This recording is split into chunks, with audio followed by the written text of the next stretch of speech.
for us Yeah. today. Yeah. Well, I will not hide from you or from the audience my utter shock and disappointment from some of the moves that President Trump did. However, I will tell you now, in his worst day, I still prefer him over Kamala in her best day. It has to be very clearly stated.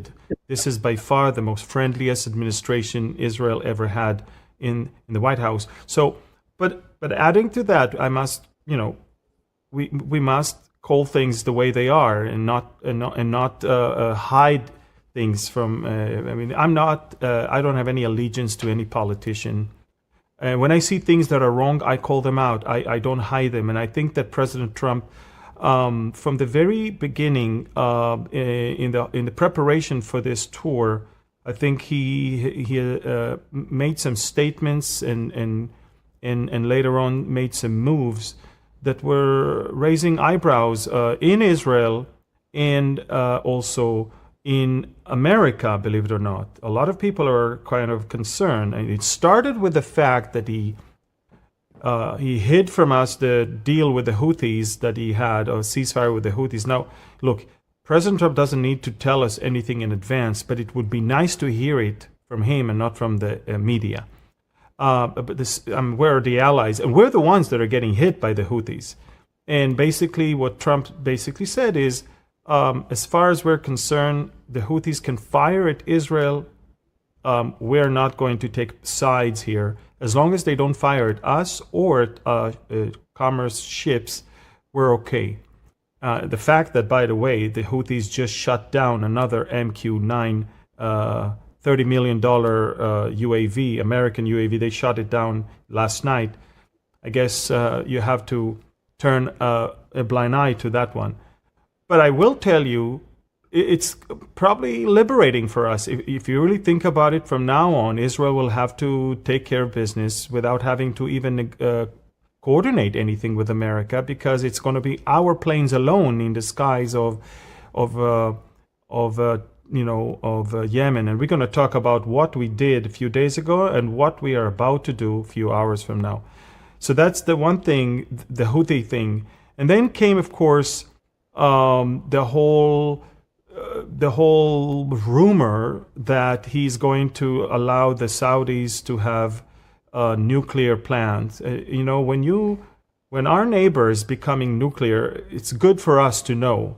And our objection is, of course, due to the fact that our neighbors are not exactly true to their promises all the time, and they can be nice now, they can turn against us tomorrow. So you don't want a Middle East nuclear race. And the last thing that happened is, of course, the whole Qatar thing that it started with him receiving $400 million Boeing 747-800 jet that is a flying flying palace, basically. And the reason, I don't mind that President Trump flies something like that. I think the optics of that are horrible. But I do think that when a country gives you $400 million worth of a private jet, you will probably tend to be more favorable towards it than something else. Now, it's one thing if you cut deals with them. They just, by the way, cut a deal that Qatar will buy 170 jets from Boeing. It's a $200 billion deal. That's good. I get it. You need some working hands in America. You need your economy. You need investments in America.